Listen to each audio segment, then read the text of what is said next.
अपार हर्ष और गर्व की अनुभूति हो रही है कि हरियाणा के यशस्वी मुख्यमंत्री श्री नायब सिंह सैनी जी के जो लगातार दूसरी बार प्रदेश की बागडोर संभाल रहे हैं, उनके नेतृत्व में सरकार के दूसरे कार्यकाल के 100 दिन पूरे हो चुके हैं। उनके कुशल और दूरदर्शी नेतृत्व में सरकार के पहले 100 दिन की सफलताएं और उपलब्धियों से परिपूर्ण रहे हैं। ये 100 दिन सुशासन, समर्पण और प्रदेश के सर्वांगीण विकास के प्रति सरकार की प्रतिबद्धता को दर्शाते हैं।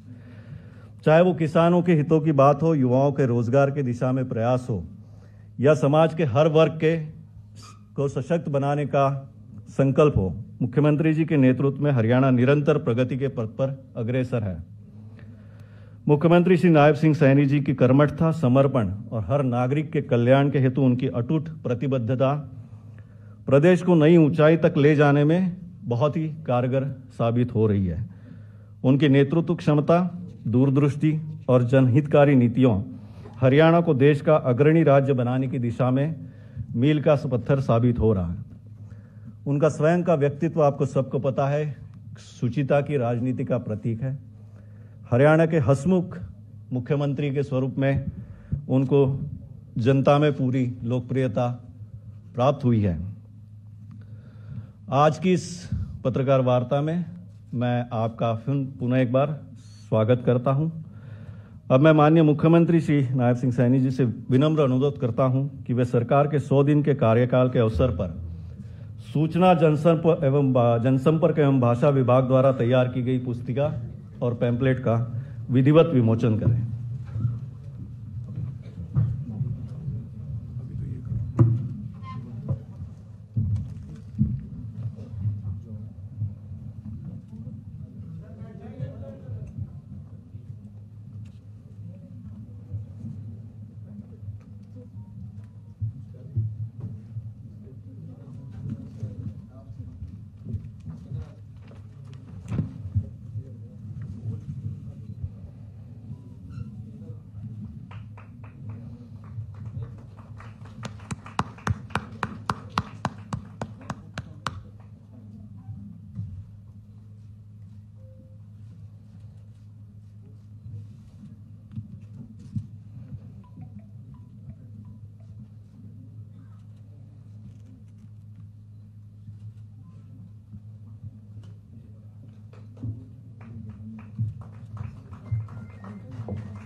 आज का ये शुभ अवसर हरियाणा के विकास की दिशा में एक महत्वपूर्ण पड़ाव है।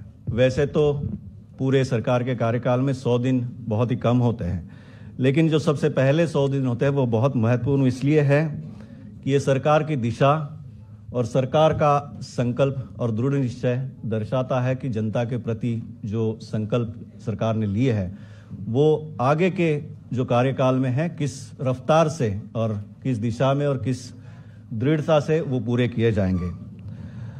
आज 2 विभागों का यहाँ पर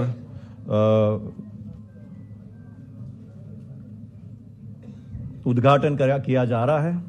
सबसे पहले कृषि एवं किसान कल्याण विभाग द्वारा राज्य में प्रतिकूल मौसम की स्थिति के कारण उत्पादित की जा रही कृषि एवं बागवानी फसलों पर 2000 रुपये प्रति एकड़ बोनस देने का फैसला किया गया था। बोनस राशि को क्रियान्वित करते हुए आज माननीय मुख्यमंत्री जी द्वारा 4,01,939 किसानों के खाते में डीबीटी के माध्यम से 368 करोड़ रुपए की राशि अंतिम किस्त के रूप में वितरित की जा रही है। अब तक 952 करोड़ रुपए की बोनस राशि सीधे 9,33,906 किसानों के खाते में पहले ही हस्तांतरित की जा चुकी है। इसके साथ ही महिला एवं बाल विकास विभाग द्वारा 324 नए क्रेश सेंटर खोले जा रहे हैं। माननीय मुख्यमंत्री जी से मैं अनुरोध करूंगा कि इन परियोजनाओं का और योजनाओं का उद्घाटन करें।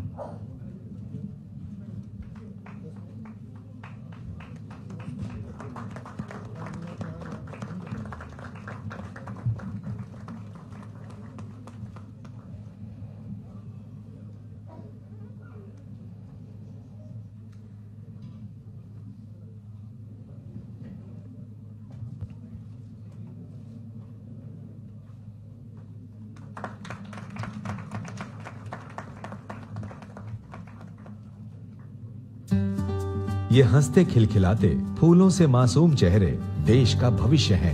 इनकी मुस्कान ही हमारे समाज की असली पूंजी है। आज की भाग दौड़ भरी जिंदगी में माताएं भी परिवार की जरूरतें पूरी करने के लिए पिता के कंधे से कंधा मिलाकर काम कर रही हैं। लेकिन उनकी सबसे बड़ी चिंता है काम के दौरान अपने छोटे बच्चों की देखभाल के लिए सुरक्षित स्थान की तलाश। कामकाजी महिलाओं की इस चिंता को दूर करने के लिए हरियाणा सरकार ने प्रदेश में 500 क्रैच सेंटर खोलने का निर्णय लिया है। महिला एवं बाल विकास विभाग की ओर से पहले चरण में 165 क्रैच शुरू किए जा चुके हैं। दूसरे चरण में 324 नए केंद्रों का उद्घाटन आज माननीय मुख्यमंत्री श्री नायब सिंह सैनी के शुभ हाथों से किया जा रहा है। हर क्रैच केंद्र में 6 माह से 6 साल तक के 25 बच्चों को 8 से 10 घंटे तक रखे जाने की व्यवस्था है। कुशल और प्रशिक्षित कर्मचारी बच्चों के खेलने, पौष्टिक भोजन, नियमित स्वास्थ्य जांच, टीकाकरण, सोने की व्यवस्था और शिक्षा का ध्यान रखते हैं। इन क्रैच सेंटर्स में बच्चों को सुबह का नाश्ता, दोपहर का भोजन और शाम का स्नैक्स भी दिया जाता है, जिसका खर्च प्रदेश सरकार द्वारा वहन किया जाता है। छोटे बच्चों के लिए अलग से फीडिंग रूम की भी व्यवस्था की गई है।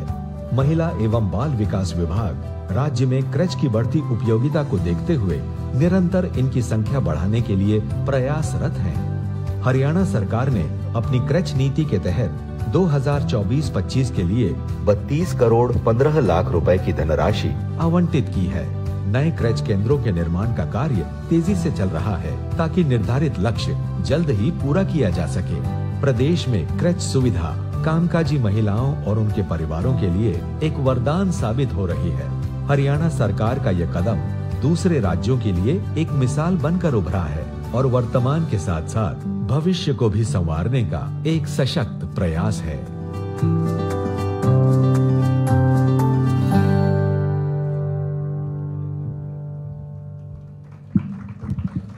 बहुत बहुत धन्यवाद मान्यवर। अब सूचना और जनसंपर्क भाषा विभाग द्वारा 100 दिन की उपलब्धियों पर एक फिल्म तैयार की गई है और इसको हम यहाँ पर देखेंगे।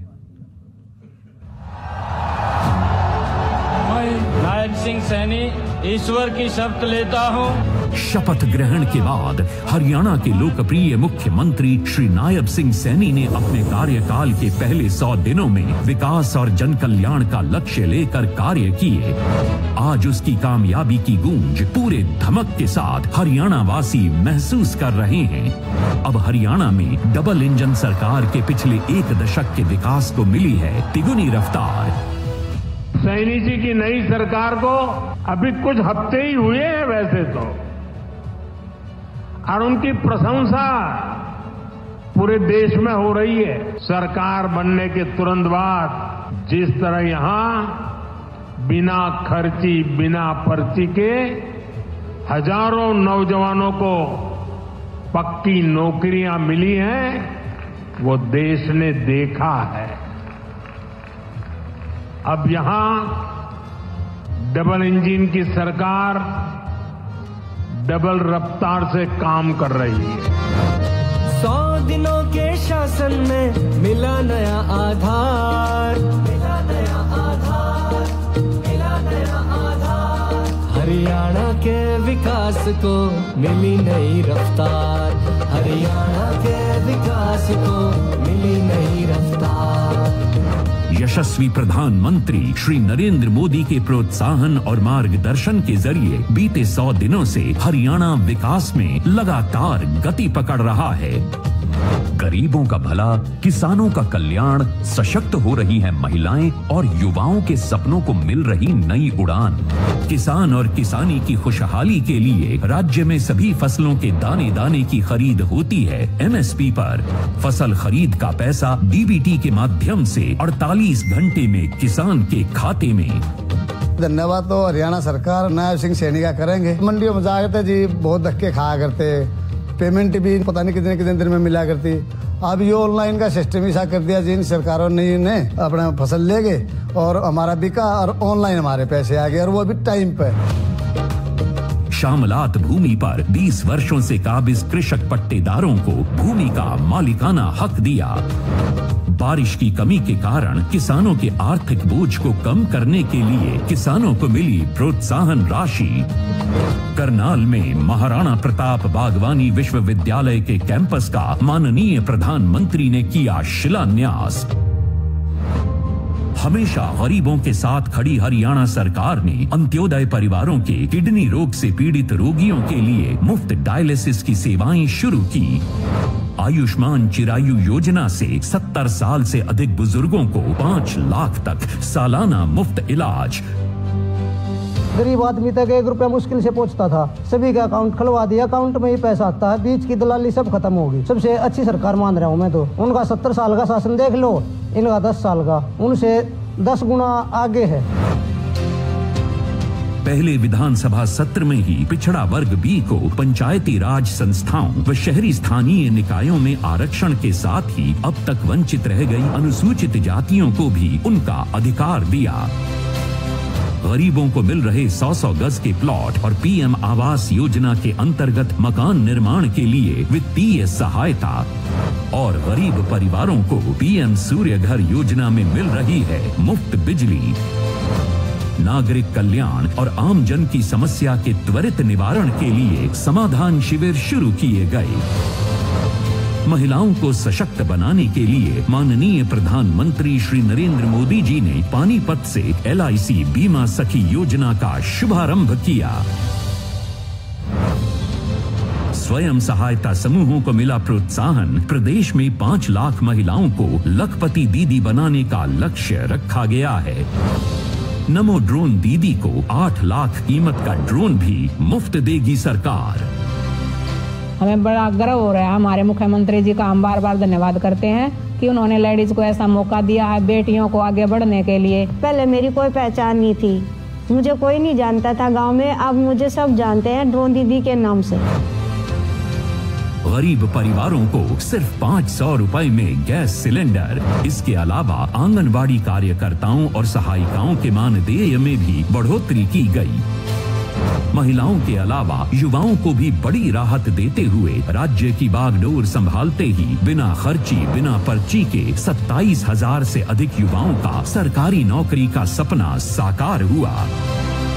एक कहावत है गांव में, इसको वोट देगा तो कौन सा ये तुम्हारे घर पे बोरी गिर के चला जाएगा। घर पे बोरी पड़ गई उसी दिन से। पहले जो होता था वो होता था, अब पूरा प्रोसेस बिल्कुल क्लियर है, कुछ लेना देना कुछ नहीं पड़ता।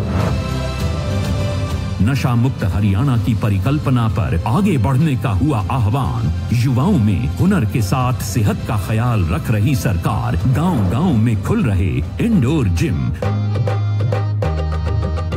इसके अलावा अनेक योजनाओं और कार्यक्रमों को मंजूरी मिली है। रिठाला से कुंडली मेट्रो से खुलेंगे विकास की संभावनाओं के नए द्वार। जन जन को साथ लिए एक नया विश्वास लिए चल पड़ी अब नए डगर पर हरियाणा सरकार। हरियाणा की जय जय, हरियाणा की जय जय, हरियाणा की जय जय, हरियाणा की जय जय।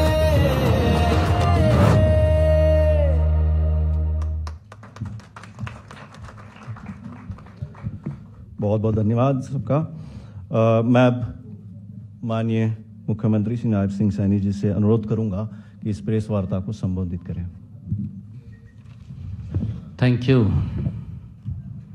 सभी पत्रकार एवं छायाकार मित्रों का, हमारे सभी इलेक्ट्रॉनिक मीडिया के सभी कैमरामैन और सभी हमारे फोटोग्राफर्स।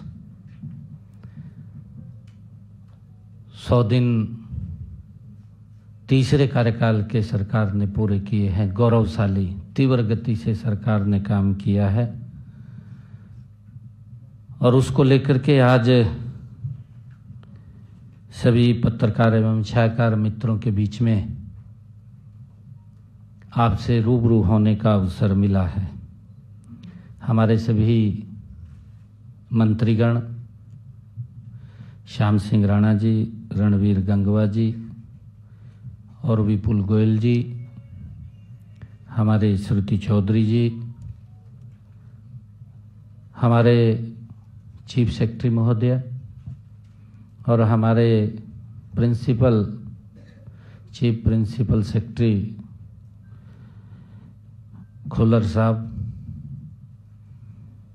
मित्रों, हमारा ये तीसरे कार्यकाल का 100 दिन कंटिन्यूटी में नॉन स्टॉप सरकार के हैं।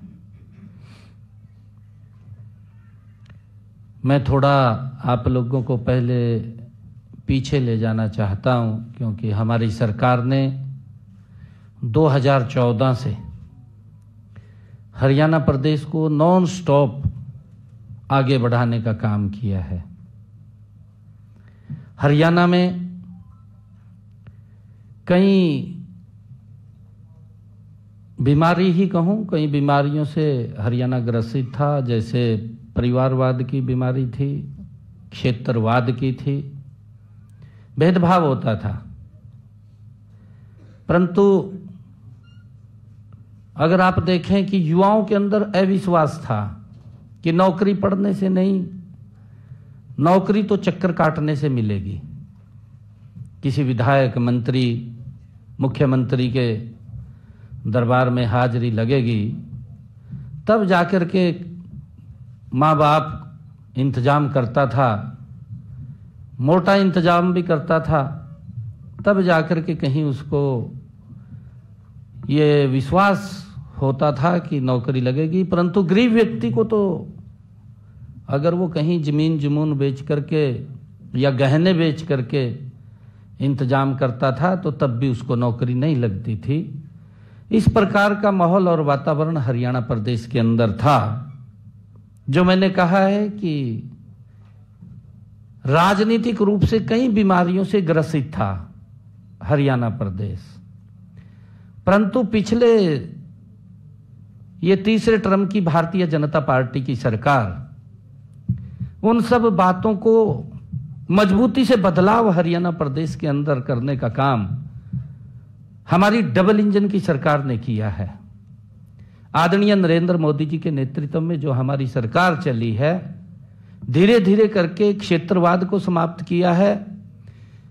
सबका साथ सबका विकास, जो आदरणीय प्रधानमंत्री जी का एक वाक्य है कि अगर हम कालका के विकास की ओर ध्यान दें तो नारनौल भी, अगर हम राजस्थान के दूसरे बॉर्डर के ऊपर ध्यान करते हैं तो वहां पर भी समान रूप से विकास हरियाणा प्रदेश का वो दिखाई देता है। बिना भेदभाव के काम हुआ है। युवाओं के अंदर एक विश्वास जगा है। युवाओं के साथ साथ हमारी सरकार ने गरीब व्यक्ति के जीवन को बदलने का काम भी इस लगातार जो हमारी ये तीसरे टर्म की सरकार है उसने किया है। मैं थोड़ा आप लोगों का ध्यान कि हमने बड़े काम, पिछले जो बदलाव के काम हैं, उन बदलाव के कामों में हमने पिछले लगभग 2014 से हमारी सरकार ने क्या क्या काम किए हैं, वो थोड़ा मैं आपका ध्यान उसकी तरफ लाना चाहूंगा। फिर मैं 100 दिनों के ऊपर आपको बताना चाहूंगा कि 3 गुना गति से हमारी सरकार ने किस गति से काम किया है। 2014 से 2024 हम 25 में प्रवेश कर गए हैं। हमने सबसे पहले हरियाणा प्रदेश के अंदर जो एक बड़ा बदलाव किया है, जिसके अंदर माननीय सुप्रीम कोर्ट ने भी कहा कि यह अच्छा निर्णय सरकार का है, पढ़ी लिखी पंचायतों वाला हरियाणा पहला देश के अंदर प्रदेश बना है। यह बड़ा बदलाव हम उसके अंदर लेकर के आए हैं।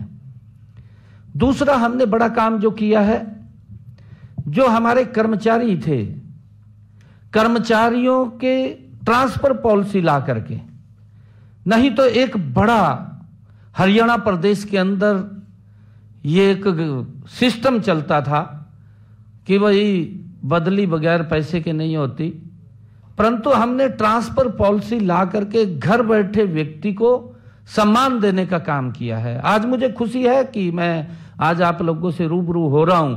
आज पूरे हरियाणा प्रदेश के हमारे सभी कर्मचारी भी आज शायद देख रहे होंगे इस बात को, परंतु मैं ये कहना चाहता हूं कि 95% कर्मचारी आज इस हमारी ट्रांसफर पॉलिसी से संतुष्ट हैं। अगर कोई 5%, 2%, 3% अगर कोई दिक्कत आती है, क्योंकि उसको भी एडजस्ट करने का काम करते हैं। परंतु आज हमारे कर्मचारी भाइयों को चक्कर काटने की आवश्यकता नहीं है।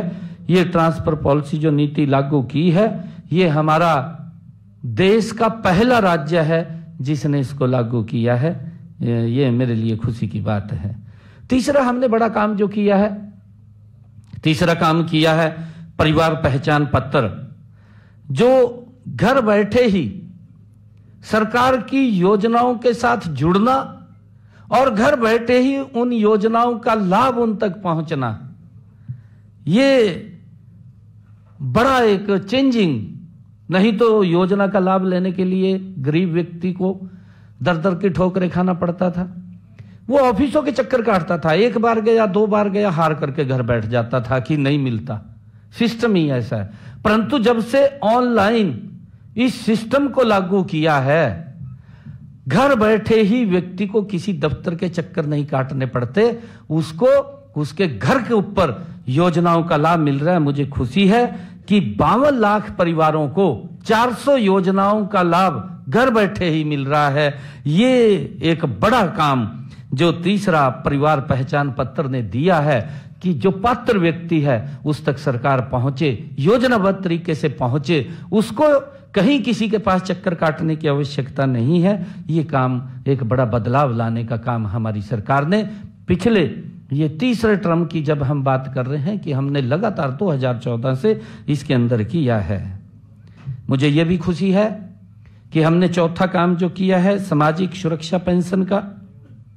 जो हमारे बुजुर्ग हैं, बुजुर्गों को क्योंकि पेंशन नहीं लगती थी, और उसका उदाहरण भी है। अगर आप लोग देखेंगे, जो हमारे विपक्षी दल इस बात को लगातार उठाते रहे हैं, हम आएंगे पोर्टल को बंद कर देंगे, पोर्टल ने ये तो पोर्टल की सरकार है, इस प्रकार का वो जो दुष्प्रचार करते थे, मैं आज उनको भी ये बात बताना चाहता हूं, वो भी इस बात को ध्यान से देखें, क्योंकि स्वीकार तो वो भी करते हैं, परंतु उनकी मजबूरी है, क्योंकि वो अपने दल के अंदर है, उन्होंने अपनी बात करनी होती है, परंतु उनकी मजबूरी वंश वो बात करते हैं। वैसे सिस्टम के प्रति उंगली उठाना उनके बस की बात नहीं है। मैं आपको बताना चाहता हूं कि अगर वो ध्यान करें, जो पोर्टल की बात करते थे, हमारे जो बुजुर्गों को 60 साल के बाद पेंशन लगती थी, उनको सम्मान भत्ता दिया जाता था, उनको पेंशन नहीं लगती थी। अगर आप देखें कि पिछले 10 वर्षों के अंदर 17 लाख बुजुर्गों को पेंशन थी।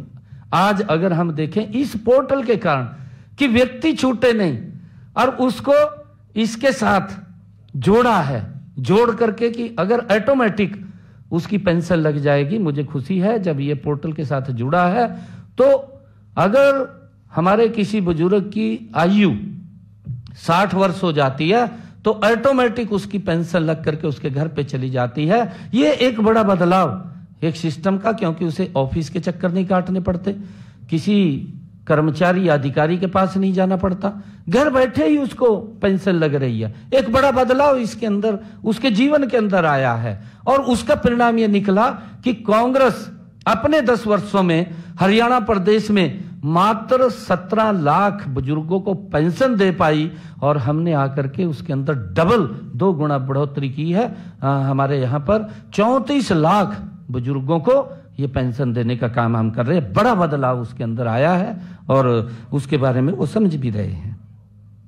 हमने हरियाणा के अंदर अगर ये पोर्टल का सिस्टम लागू किया है, इसके माध्यम से हमने लोगों को सुविधाएं दी हैं, क्योंकि पूरे देश के अंदर 1,20,000 रुपए का क्राइटेरिया है जो हमारा बीपीएल परिवार है, परंतु हरियाणा के अंदर हमने उसकी आय सीमा बढ़ाई है। हमने 1,80,000 किया है, और 1,80,000 की किसी की अगर इनकम होगी तो उसको इस सरकार की योजनाओं का वो लाभ मिलना शुरू हो जाएगा। ये भी एक बड़ा हमने उसके अंदर इसके माध्यम से लोगों को सुविधा देने का काम किया है। और अगर हम देखें कि छठा हमने जो इन पिछले 10 वर्षों के अंदर जो 2014 से हमने काम किया है, मेरी फसल मेरा ब्यौरा और डीबीटी के माध्यम से 12 लाख किसानों के खाते में डायरेक्ट 1,25,000 करोड़ रुपया अगर उन्होंने अपनी फसल को मंडी के अंदर बेचा है तो डायरेक्ट उसके खाते के अंदर पैसा पहुंचाने का काम ये हमारी सरकार ने किया है। ये इसी का ही नतीजा है। और हमने चाहे आयुष्मान कार्ड है और उसके साथ हमने हरियाणा में चिरायु को जोड़ा है। आयुष्मान और चिरायु को 45 लाख ऐसे परिवार जिनको 5 लाख रुपए का आयुष्मान का लाभ, अगर उसको कोई दिक्कत बीमारी आ जाती है, ये पहली ऐसी योजना आदरणीय नरेंद्र मोदी जी ने शुरू की जिसका एक गरीब व्यक्ति को बड़ा संबल मिला है।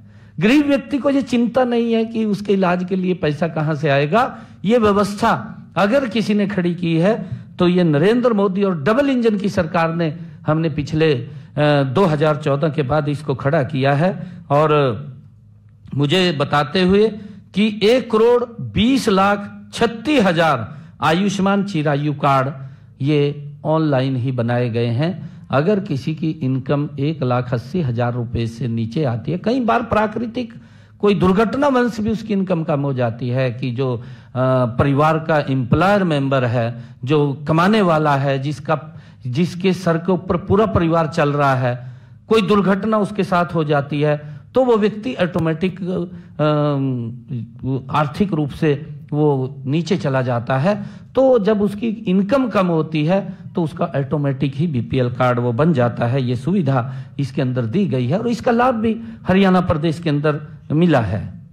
हमने 8वां जो उसके अंदर बड़ा बदलाव किया है, 8वां प्रधानमंत्री स्वामित्व योजना, इसके तहत हमने जो गांवों के अंदर लिटिगेशन चलते थे, किसी की जमीन थी परंतु उसको अधिकार नहीं था कि वो कोई उसको बेच सके या बेच करके या कोई बैंक के ऊपर लोन ले सके, ऐसी व्यवस्था नहीं थी। हमने हरियाणा प्रदेश के गांवों को लाल डोरा मुक्त करने का और उसको स्वामी, उसको मालिकाना हक देने का काम अगर किसी ने किया है तो हमने पिछले ये 2014 के बाद हमारी सरकार ने किया है। एक बड़ा बदलाव गांव के अंदर भी लोगों के जीवन में लाने का काम ये हमारी सरकार ने किया है।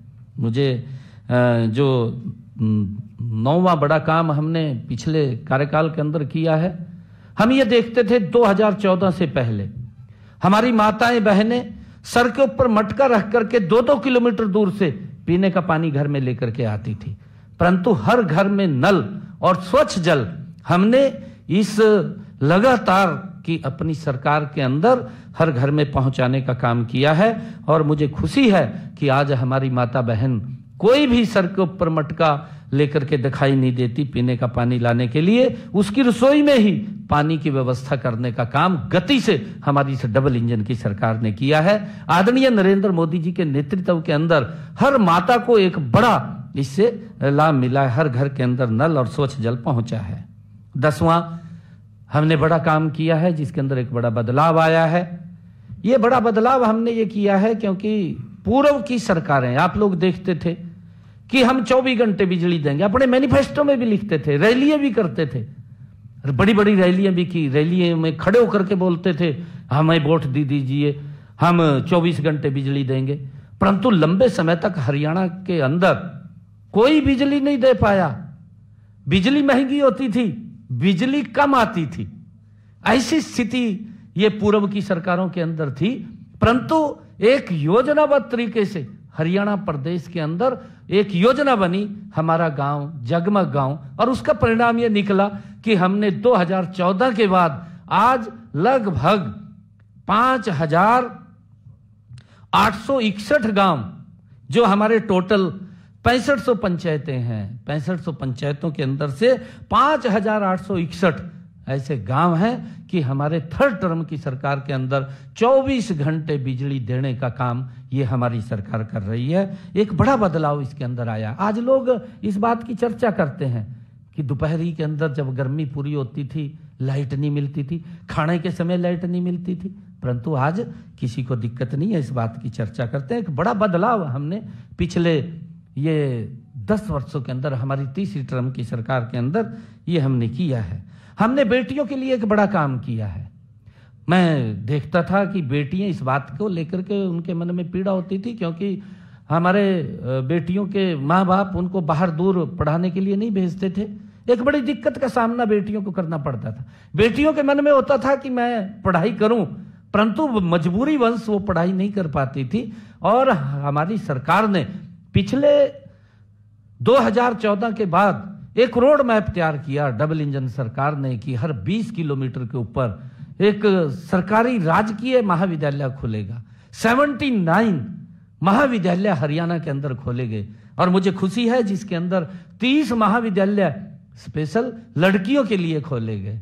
एक बड़ा बदलाव हरियाणा प्रदेश के अंदर बेटियों के जीवन में लाने का काम ये हमारी सरकार ने किया है। इसके लिए मुझे बड़ी खुशी है, क्योंकि हमने ये क्योंकि ये तीसरे टर्म की सरकार है, नॉन स्टॉप सरकार है और लगातार हमारी सरकार हरियाणा प्रदेश के लोगों के जीवन के अंदर बदलाव लाने के लिए काम कर रही है। और हमने, क्योंकि ये पिछला थोड़ा मैंने इसलिए, क्योंकि और भी बहुत सारे ऐसे काम किए हैं, चाहे मेरा पानी मेरी विरासत हो और चाहे सिंचाई योजना के तहत हमने काम किया हो, बहुत सारे, चाहे अमृत सरोवर के माध्यम से हमने काम किया हो। हम लगातार हरियाणा प्रदेश के लोगों के जीवन में एक बड़ा बदलाव, चाहे रोड का इंफ्रास्ट्रक्चर की बात करें, इन्हीं पिछले 2014 से लेकर के आज 2025, आज एक भी डिस्ट्रिक्ट ऐसा नहीं है जिसके अंदर 4 लाइनिंग रोड से वो जुड़ा ना हो। लोगों के जीवन के उनके रास्तों को भी सरल और सुगम करने का काम ये हमारी सरकार ने किया है। मैंने कुछ, क्योंकि ये लगातार नॉन स्टॉप सरकार पिछले 2014 से डबल इंजन की सरकार आदरणीय नरेंद्र मोदी जी और हरियाणा की हमारी सरकार ये चल रही है, इसके अंदर हमने बहुत सारे काम पीछे किए हैं। प्रदेश के लोगों के जीवन में लगातार बदलाव लाने का काम, आदरणीय मनोहर लाल जी जो एक शब्द बोलते थे कि हरियाणा एक हरियाणवी एक, उसको चरितार्थ करने का काम ये हमारी सरकार कर रही है। आदरणीय प्रधानमंत्री नरेंद्र मोदी जी का जो शब्द है, सबका साथ सबका विकास और सबका प्रयास, उसको लेकर के हमारी सरकार निरंतर काम कर रही है। मुझे खुशी है कि आज हम, जब हमारी सरकार 100 दिन गौरवशाली हमारी सरकार ने पूरे किए हैं, आज हरियाणा प्रदेश के लोगों के अंदर इस सरकार के प्रति एक बहुत बड़ा विश्वास बढ़ा है। अगर आप लोग देखेंगे, आप लोग चर्चा करेंगे, क्योंकि जब तीसरे टर्म की सरकार आई है, इन 100 दिनों के अंदर लोगों के मनों में हमारी सरकार के प्रति एक बड़ा सम्मान और बड़ा विश्वास जमा है। और हमने भी 3 गुना गति से, आदरणीय प्रधानमंत्री जी ने कहा था कि यह सरकार तीव्र गति से काम करेगी, हमारी ये सरकार 3 गुना गति से काम कर रही है। मैं बताना चाहूंगा कि हमने 100 दिनों में क्या क्या काम किए हैं। 100 दिनों का समय भले ही कम हो, छोटा हो, लेकिन हमने जिस नॉन स्टॉप विकास का संकल्प व्यक्त किया था, उसकी सिद्धि में 100 दिन विकास की 3 गुना गति का साक्षी है। हम सब देख रहे हैं। वैसे तो संकल्प पत्र 5 साल के लिए होता है, 5 साल के अंदर पूरा करना होता है। अगर हम पड़ोस में बात करें हिमाचल प्रदेश की, दूसरी सरकार आने वाली है, लगभग 2 साल मेरे ख्याल से शेष बचे होंगे। अभी संकल्प पत्र की तरफ उन्होंने अपना जो घोषणा पत्र था उसकी तरफ देखा भी नहीं है, तो पूरा करने की तो बात क्या है, परंतु 5 साल के लिए होता है, 5 साल में वो पूरा करना होता है। लेकिन हमने 100 दिनों में ही 240 में से 18 संकल्प पूरे किए हैं। इस गति से काम किया है कि हमने जो हमारे संकल्प पत्र में 240 वायदे हमने हरियाणा प्रदेश के लोगों के लिए किए थे, उसमें से 18 वायदे हमने अपने इस 100 दिन के कार्यकाल में पूरे किए हैं। और 6 संकल्पों के ऊपर गति से काम लग रहा है, क्योंकि उसकी कहीं अपनी किसी की आर्थिक रूप से कोई मंजूरी लेनी होती है, उसके कारण से उसमें थोड़ी देरी हो सकती है, परंतु उसके ऊपर काम चल रहा है, जल्दी ही वो भी अमल में आ जाएंगे।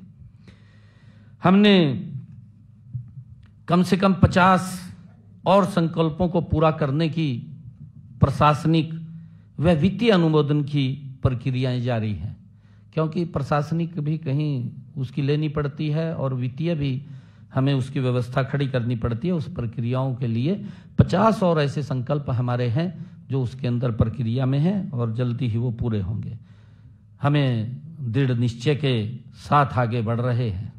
हमारी पूरी सरकार मजबूती से आगे बढ़ रही है। इन सभी संकल्पों को हमारी सरकार मजबूती से पूरा करेगी।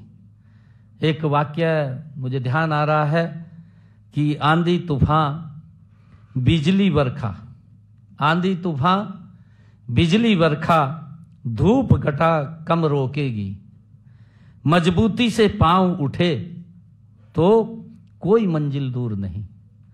ये हमारी सरकार तीव्र गति से काम करने वाली सरकार है। हम अपने तीसरे कार्यकाल में प्रदेश के विकास और जन कल्याण के निर्णयों समय की जरूरत के अनुसार ले रहे हैं। जो भी कोई निर्णय है, आज की जो आवश्यकता है हरियाणा प्रदेश को, उस अनुसार हम निर्णय कर रहे हैं और नई नीतियां बना रहे हैं। इन 100 दिनों में जो निर्णय लिए गए और जो विकास के कार्य किए गए, उनका विवरण हमने अभी अपनी जो पुस्तक लॉन्च की है उसके अंदर पूरा का पूरा दिया है। और अगर आप उसके अंदर देखेंगे 100 दिन में जो हमारी बुकलेट छपी है उसके अंदर हमने सभी इनका चर्चा की है। आपको याद होगा कि मैंने पहली बार जब मुख्यमंत्री पद की शपथ लेते ही नागरिकों की समस्याओं और शिकायतों का समाधान के लिए समाधान शिविर लगाने शुरू किए।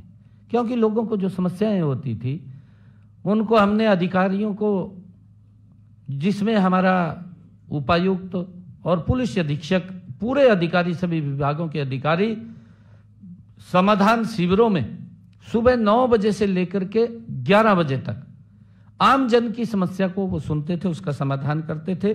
एक ही जगह पर व्यक्ति अपनी समस्या लेकर के आता था, उसका समाधान वहां पर निकलता था। सभी अधिकारी वहां सुनवाई करते थे। मुझे खुशी है कि उन समाधान शिविरों में 75,000 लोगों को, 75,000 से भी अधिक जो उनकी शिकायतें थी, उन लोगों को उसके समाधान निकले हैं, उसका समाधान किया गया है। ये मुझे खुशी है। और लोगों ने इस बात की मांग भी की है। लोग ये बात बोलते थे कि जो आपने समाधान शिविर चालू किए हैं ये चालू रहें, इसको बंद ना करें। ये लोगों की इच्छा के ऊपर है, क्योंकि हमारी ये तीसरे टर्म की सरकार ये आम जन के प्रति जवाबदेही। अगर लोग कह रहे हैं कि ये चालू रहेगा तो चालू रहेगा, ये जनता के ऊपर है। जनता जो चाहेगी वैसा हम अपने इन कार्यों को आगे बढ़ाते रहेंगे। सबको यह भी विदित है कि मैं चाहे घर पर हूं और चाहे मैं कार्यालय में हूं या प्रदेश में कहीं पर किसी स्थान के ऊपर हूं या हरियाणा में, मैं दिल्ली के अंदर हरियाणा भवन में हूं, मुझे काफी संख्या के अंदर लोग अपनी समस्याओं को लेकर के मिलते रहते हैं। और मेरा खुला है कि जहां भी कोई चाहे मैं मिल लेता हूं। और कई बार अगर कोई व्यक्ति रास्ते में भी हाथ दे ले, भाई रुक जा, तो मैं रुक जाता हूं, वहां भी रुक जाता हूं। कोई भी हाथ दे ले, भी कोई समस्या होगी, कोई बात नहीं। किसी गांव के अंदर भी खड़े हो जाते हैं लोग, तो रुक करके उनकी समस्याओं को सुनता हूं। उसके लिए हमने एक पोर्टल भी बनाया है, जन संवाद पोर्टल, वो हमने बनाया है। उसके ऊपर वो समस्याओं वो हम उसके अंदर ऐड करते हैं। मुझे खुशी है कि हमने पिछले 100 दिनों में उस जन संवाद पोर्टल के ऊपर भी 45,000 शिकायतों का समाधान किया है। जो जन संवाद पोर्टल हमने बनाया कि लोगों की समस्याएं आती हैं। कई समस्याएं ऐसी होती हैं कि कोई लिटिगेशन की है, कोई किसी कारण से और है, या कोई टेक्निकल कोई दिक्कत है, उसके कारण से उसमें दिक्कत आती है, नहीं तो दिक्कत नहीं आती, उसका तुरंत समाधान होता है। 45,000 हमने इस जन संवाद पोर्टल के माध्यम से भी उन शिकायतों का निवारण किया है। मैं बताना चाहूंगा कि हमने माननीय प्रधानमंत्री नरेंद्र मोदी जी के सबका साथ सबका विकास के मूल मंत्र पर चलते हुए गरीब से गरीब व्यक्ति के उत्थान का काम जारी हमारी सरकार रखेगी। जिसे आज गरीब कहा जाता है, उसे विकसित भारत की सच्ची शक्ति वो इस देश की है। जिसको गरीब कहा जाता है वही विकसित भारत की सच्ची शक्ति है, और उसकी भावनाओं को और उनके आवश्यकताओं को ये सरकार प्राथमिकता के आधार के ऊपर पूरा कर रही है। इसी भावना से मैंने पहले दिन ही ठोस कदम उठाए हैं। 18 अक्टूबर 24 को मुख्यमंत्री कार्यालय में जब मैं आया, पहले ही दिन मैंने अपनी पहली कलम से जो हमने कहा था, हमने अपने संकल्प पत्र में भी ये कहा था, और हम लोगों के जब संकल्प पत्र में हमने कहा है तो हम लोगों के बीच में इस बात को बोलते थे कि जो किडनी के पेशेंट हैं, कि हम आते ही, चाहे सरकारी हॉस्पिटल है चाहे मेडिकल कॉलेज है, हरियाणा प्रदेश के अंदर आते ही हमने डायलिसिस को फ्री किया है। उनका कोई पैसा नहीं लगता। इस सेवा प्रदान करने का हमने उनको लाभ दिया है, और तब से लेकर आज तक प्रदेश के सभी मेडिकल कॉलेज या सिविल हॉस्पिटल्स के अंदर मरीजों को यह सुविधा अबाध रूप से मिल रही है। उनको कोई दिक्कत समस्या नहीं है। हमने जो संकल्प पत्र में कहा उसको पूरा किया है। हमने ये भी कहा था कि 18 अक्टूबर 2024 को हमारे मंत्रिमंडल की जो पहली बैठक हुई, उस पहली बैठक के अंदर ही हमने एक और निर्णय किया। वो निर्णय किया अनुसूचित जाति में वर्गीकरण को लेकर के, और उसमें अनुसूचित जाति में कुछ वंचित लोग इस प्रकार के थे कि उनको लाभ नहीं मिल रहा था। अब उनको भी लाभ मिलना वो शुरू हो जाएगा। वो निर्णय भी हमने आकर के अपनी पहली बैठक के अंदर किया है, जिसका हमने जिक्र भी अपने उसके अंदर किया था। 14 नवंबर 2024 को हमारे तीसरे कार्यकाल के पहले विधानसभा सत्र के अंदर हमने ये कहा था, जो पिछड़ा वर्ग की क्रीमी लेयर की व्यवस्था थी उसके अंदर 6,000 रुपए थी। हमने कहा था कि हम इसको 8 लाख रुपए करेंगे, और मुझे खुशी है इस बात की कि हमने आकर के अपने इस मंत्रिमंडल की बैठक में उस क्रीमी लेयर व्यवस्था को तो किया, 6 से 8 किया, परंतु हमने कैबिनेट के अंदर यह भी निर्णय किया कि उन्हें पंचायती राज और स्थानीय निकाय संस्थाओं के अंदर भी उनको 5% का आरक्षण देने का काम ये हमारी सरकार ने किया है। उनकी जनसंख्या का 50% आरक्षण हमने दिया है। हमने जो कहा था उस बात को हमने पूरा किया है, और उसका लाभ भी ओबीसी समाज और एससी समाज के ओबीसी समाज ए और बी के लोगों को उसका मिला है। हमने दूसरे अपने इस कार्यकाल में मुख्यमंत्री तीर्थ दर्शन यात्रा योजना वो शुरू की थी, जिस योजना के अंदर हमने रामलला के दर्शन करने के लिए अयोध्या में यहां से ऐसे परिवारों को, जिन परिवारों की इनकम 1,80,000 रुपए से कम है, ऐसे परिवारों को भगवान रामलला के दर्शन करने के लिए अयोध्या धाम यात्रा शुरू की थी। चुनावों के समय हमने अपने संकल्प पत्र में कहा था, हमने कहा था कि हम माता वैष्णो देवी और शिरडी साईं मंदिर के दर्शन करने के लिए भी इस योजना को शामिल करेंगे। हमने उसको शामिल किया है, और उसके साथ साथ हमने जो अभी प्रयागराज में महाकुंभ हो रहा है, उस महाकुंभ के अंदर भी हमने उसको जोड़ा है, और कल ही मैंने महाकुंभ के लिए यात्रियों की 2 बसों को भी झंडी दिखा करके रवाना किया है। ये हमने जो कहा है, लगातार हमारी सरकार उस दिशा के अंदर मजबूती से आगे बढ़ रही है। हमने अपने एक और जो आदरणीय प्रधानमंत्री जी का विषय था, पीएम सूर्य घर मुफ्त बिजली योजना, इसके तहत हमने कहा था कि हम 1 लाख घरों की छतों के ऊपर 2 किलोवाट का, जिन परिवारों की इनकम 1,80,000 रुपए से कम होगी, उन परिवारों की छतों के ऊपर 2 किलोवाट का सोलर पैनल लगाएंगे। पीएम सूर्य घर मुफ्त बिजली योजना। और मुझे खुशी है इन 100 दिनों के अंदर हम गति से काम कर रहे हैं और तीव्र गति से काम करेंगे। 12,285 ऐसे परिवार हैं जिनकी छतों के ऊपर 2 किलोवाट का सोलर पैनल लग चुका है। हमने गति से इसको आगे बढ़ाया है। इसके ऊपर 1,10,000 रुपए का खर्चा आता है। 80,000 रुपया आदरणीय नरेंद्र मोदी जी देते हैं और बाकी का पैसा हरियाणा सरकार देती है। उस व्यक्ति को इसका लाभ मिलता है। हमने दुर्घटना में परिवार के किसी सदस्य की कोई मृत्यु हो जाती है या दिव्यांग हो जाता है, परिवार को दिक्कत आ जाती है, उसके ऊपर मुसीबतों का पहाड़ टूट जाता है, हमने योजना चलाई दीनदयाल उपाध्याय अंत्योदय परिवार सुरक्षा योजना।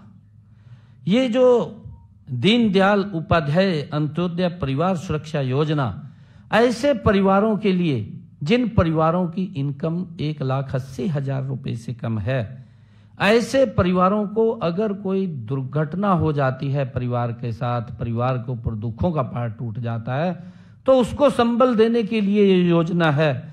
और 6,279 ऐसे परिवार हैं जिनके खाते के अंदर हमने पिछले दिनों ही 233 करोड़ 67 लाख रुपया आर्थिक सहायता के रूप में उनके खाते के अंदर पहुंचाने का काम हमारी सरकार ने किया है। हमारा संकल्प है कि प्रदेश के गरीब से गरीब व्यक्ति के पास अपना मकान हो और उसको लेकर के आदरणीय प्रधानमंत्री जी ने भी इस बात को कहा है कि देश में एक भी सर ऐसा नहीं बचेगा जिस सर के ऊपर छत नहीं होगी। उस सर के ऊपर छत देना ये हमारी सरकार का कमिटमेंट है और हम लगातार उसको देने का काम कर रहे हैं। इसी दिशा में हमने कदम बढ़ाते हुए 100 दिनों में प्रधानमंत्री आवास योजना शहरी तथा ग्रामीण के तहत 885 परिवारों को पक्का मकान बनाने के लिए 11 करोड़ 53 लाख रुपए की आर्थिक सहायता देने का काम हमने किया है। हमने गरीब परिवारों के लिए मुख्यमंत्री आवास योजना शुरू की है। हरियाणा के अंदर भी हमने इसको शुरू किया है। इसके तहत 14 शहरों में 15,256 गरीब परिवारों को 30-30 गज के प्लाट देने का काम ये हमारी सरकार ने किया है। और अब तक 11 पंचायतों में हमने जो पिछले दिनों कहा था, क्योंकि मैंने एक कार्यक्रम सोनीपत में किया था। सोनीपत के अंदर ऐसे परिवार, क्योंकि पूर्व की सरकारों ने वो वोट देखते थे, वोट के लिए राजनीति करते थे, परंतु हम वोट के लिए नहीं, हम मन से काम करते हैं। ईमानदारी से हमारी सरकार काम करती है। गरीब व्यक्ति को कैसे मजबूत किया जाए, ये पीड़ा नरेंद्र मोदी जी के मन में है कि गरीब व्यक्ति के चेहरे पर खुशहाली है, गरीब व्यक्ति खुशहाल मजबूत हो, उसको लेकर के हमारी सरकार उस तक लाभ पहुंचाए। उन्होंने तो वोट के लिए उनको 100 गज के प्लाट तो बोल दिए थे, परंतु ना कागज दिए थे, ना कब्जा दिया था, लोग चक्कर काट रहे थे। मैंने सोनीपत में कार्यक्रम करके ऐसे सब लोगों को हमने उनको कागज भी दिया, कब्जा भी दिया। आज वो बहुत संतुष्ट हैं। आज उनके मन में है कि सरकार कोई सुनने वाली आई है। और हमारी ये तीसरे टर्म की सरकार, आदरणीय नरेंद्र मोदी जी के नेतृत्व वाली सरकार, ये गरीब के हित की सरकार है, गरीबों को मजबूत करने वाली सरकार है। उनके अधिकारों का कोई हनन ना कर सके, उन अधिकारों को सुरक्षित करने वाली ये सरकार है। और हमने तभी एक निर्णय और किया था, हमने कहा था कि ऐसे जो परिवार छूट गए हैं, जिनको 100 गज का प्लाट नहीं मिला है, हमने उनके लिए भी अलग से एक योजना खड़ी की थी। और मुझे खुशी है आज बताते हुए कि हमने 11 ग्राम पंचायतों और 1 महाग्राम में 4,533 प्लाट कागज और कब्जे के साथ उनको दिए हैं। हमने ये निर्णय किया है कि हम 1 लाख परिवारों को, ऐसे जिन लोगों के पास अपना जमीन नहीं है, अपना मकान नहीं है, ऐसे लोगों को हम ग्राम के अंदर तो 100 गज का प्लाट और महाग्राम के अंदर उसको 50 गज का प्लाट देने का काम ये हमारी सरकार करेगी। और प्रधानमंत्री आवास योजना के तहत अभी आदरणीय प्रधानमंत्री जी ने तीव्र गति से काम करते हैं। हमारे यहां पर 77,000 ऐसे जिन्होंने एप्लीकेशन दी हुई थी और उनको अभी प्रधानमंत्री आवास योजना ग्रामीण और शहरी के तहत उनके पास पैसा नहीं पहुंचा। इसी बजट के अंदर ही 77,000 ऐसे बेनिफिशियरी थे, उनके खाते के अंदर पैसा चला जाएगा और वो मकान बनाना शुरू कर देंगे। वो जल्दी ही हो जाएगा। और हमने आगे भी जिन लोगों ने अप्लाई किया था उसके लिए एक सर्वे हमने करना शुरू कर दिया है। अधिकारियों को हमने कहा है कि उसको सर्वे करके तुरंत अगली लिस्ट तैयार कर लीजिए कि कितने लोग और शेष बचे हैं, उनको भी हम प्रधानमंत्री आवास योजना के तहत मकान देने का काम हमारी सरकार करेगी। मैं कहना चाहूँगा कि पिछले दिनों एनसीआर क्षेत्र में प्रदूषण बढ़ने से भवन निर्माण के और दूसरे अन्य कार्य रोकने पड़े। माननीय सुप्रीम कोर्ट ने एक आदेश पारित किया।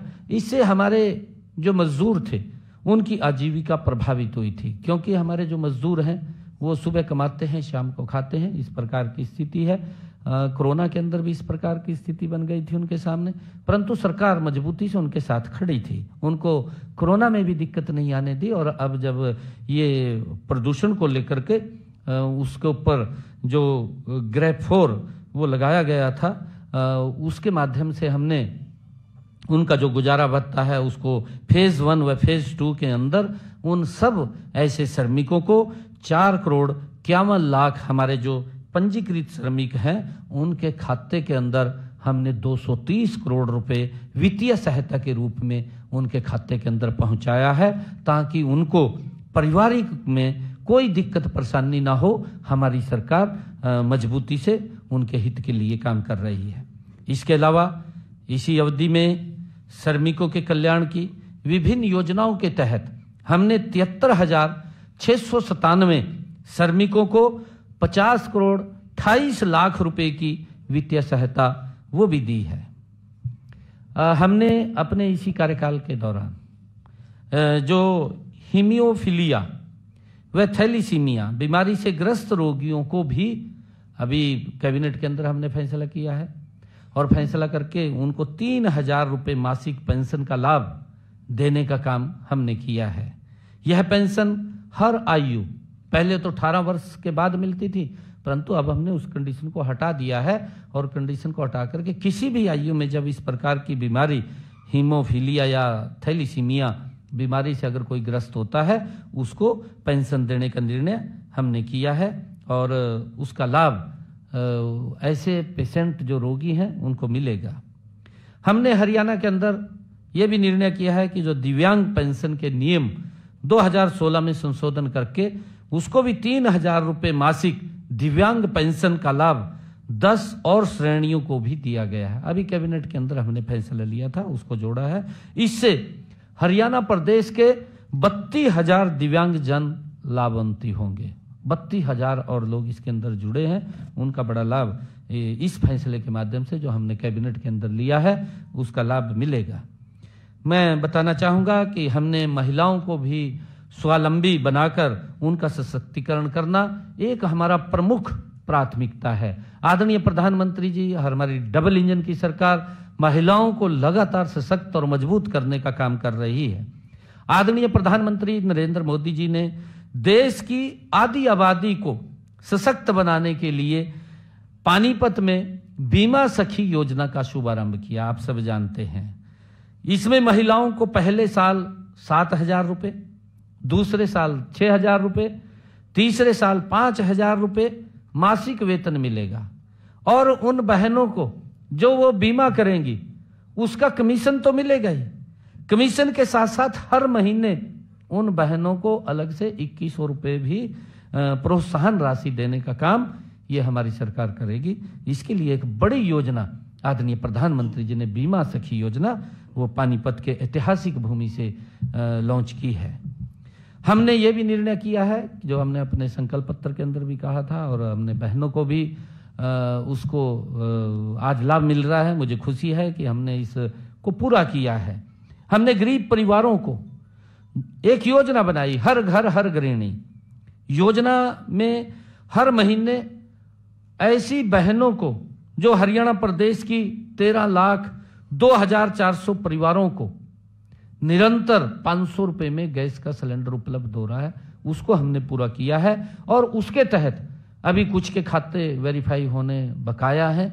हमने अधिकारियों को कहा कि उसकी विभिन्न प्रकार की योजना चला करके लोगों को जागरूक करके कि वो अपने बैंक खाते वेरीफाई करें। बैंक खाते वेरीफाई करेंगे तो हम ऐसे परिवारों को जिनकी इनकम 1,80,000 रुपए से कम है, उनको 500 रुपए में ये गैस का सिलेंडर उपलब्ध कराने का जो हमने संकल्प लिया था, उसको हम कर रहे हैं। ये भी हमने पूरा किया है। इसका लाभ हमारे हरियाणा प्रदेश के लोगों को मिल रहा है। हमने आंगनवाड़ी, जो हमारी बहनें थी, हमारी आंगनवाड़ी की कर्मचारी थी, उनको भी हमने अपने संकल्प पत्र में भी कहा कि उनका मानदेय बढ़ाने का काम हमारी सरकार करेगी।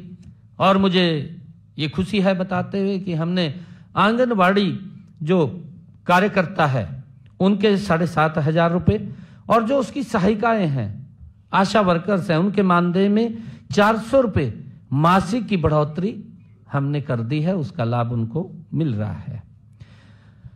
मुझे बताते हुए कि माननीय प्रधानमंत्री श्री नरेंद्र मोदी जी ने स्वतंत्रता दिवस 2023 के अवसर पर लखपति दीदी योजना शुरू की थी। उन्होंने इसकी घोषणा की थी। इस योजना के माध्यम से प्रदेश की महिलाओं को कौशल विकास प्रशिक्षण देकर सूक्ष्म उद्योग स्थापित करने में सहायता प्रदान की जा रही है। उन लखपति दीदी को, उनको मजबूत किया जाए, उनको आगे किया जाए, उनको कौशल प्रशिक्षण देने का काम हमारी सरकार कर रही है। मुझे खुशी है बताते हुए कि प्रदेश में 5 लाख महिलाओं को हमने टारगेट रखा है कि हम हरियाणा प्रदेश के अंदर 5 लाख महिलाओं को लखपति दीदी बनाने का हम काम करेंगे। अब तक हमने हरियाणा प्रदेश के अंदर जो हमने गति से काम किया है, 1,85,000 महिलाओं को लखपति दीदी बनाने का काम हमारी सरकार ने किया है। मुझे ये भी खुशी है कि नारी शक्ति आज हर क्षेत्र में अपनी उपस्थिति दर्ज करा रही है। पहले किसी ने सोचा भी नहीं था कि घर परिवार और बच्चों की जिम्मेवारी संभाल रही महिलाएं ड्रोन भी उड़ा सकेंगी। ये अगर किसी ने इस ड्रोन का प्रकल्प लेकर के आए कि महिलाओं को सशक्त और मजबूत करना है, उनको आत्मनिर्भर बनाना है, ये अगर कोई सोच सकता है तो देश के यशस्वी प्रधानमंत्री ये नरेंद्र मोदी जी की ही सोच हो सकती है। और उन्होंने इस ड्रोन दीदी के माध्यम से महिलाओं को सशक्त और आत्मनिर्भर करने का काम आदरणीय प्रधानमंत्री नरेंद्र मोदी जी ने किया है। हमने नमो ड्रोन दीदी के दृष्टिकोण को आगे बढ़ाने के लिए 5,000 महिलाओं को ड्रोन पायलट प्रशिक्षण देने का हमने संकल्प लिया है कि उनको प्रशिक्षण दे करके उनको आत्मनिर्भर बनाने का काम हमारी सरकार करेगी।